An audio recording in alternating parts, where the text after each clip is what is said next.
አምላካችን እግዚአብሔር በዚህ ሁኔታ በዚህ ሰዓት በዚህ ስፍራ እንድንገናኝ ፈቃዱ ስለሆነ ስሙ የተመሰገነ ይሁን።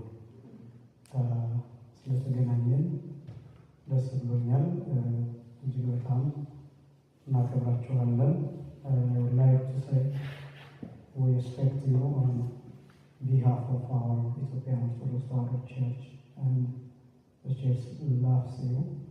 ቤተክርስቲያኗ ስለምትወዳችሁ ስለምታከብራችሁ ለእናንተ መልእክት ስላላት ለዚያ ነው በዚህ ልንገናኝ ነው እና ለውስን ደቂቃዎች የተወሰኑ መልእክቶችን ነግራችሁና ከዛ በኋላ ግን ከእናንተ የመጡ ጥያቄዎች አሉ። እነሱን ጥያቄዎች ተመልክተን ከዛ ደግሞ ቀጥታ እዚህ የቀረ ጥያቄ ያለ የምትሉት ካለ እሱን ትጠይቃላችሁ። ከዚያ እኔ የተወሰነ በአማርኛ ተናግሬ በኖሽክ ደግሞ ግልጽ ያልሆነውንና ኢምፖርታንት የሆነውን ነገር ደግሞ ዲያቆን ኢያሱ እሱ ብሪፍ የሚያደርጋችሁ ይሆናል ማለት ነው።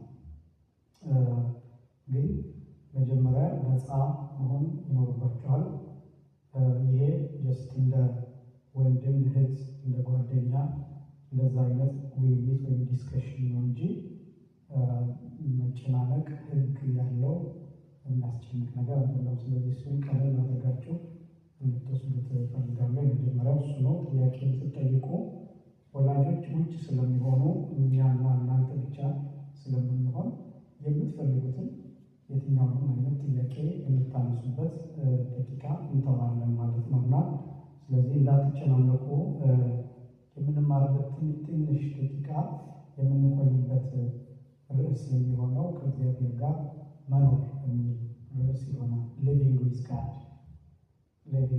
ከእግዚአብሔር ጋር መኖር አንደኛ እንዴት መኖር እንዳለብን how to live with God እና the benefit of living with God ከእግዚአብሔር ጋር የመኖር ጥቅምና ከእግዚአብሔር ጋር እንዴት እንደምንኖር እነዚህ ነገሮች በጥቂቱ እንመለከታለን።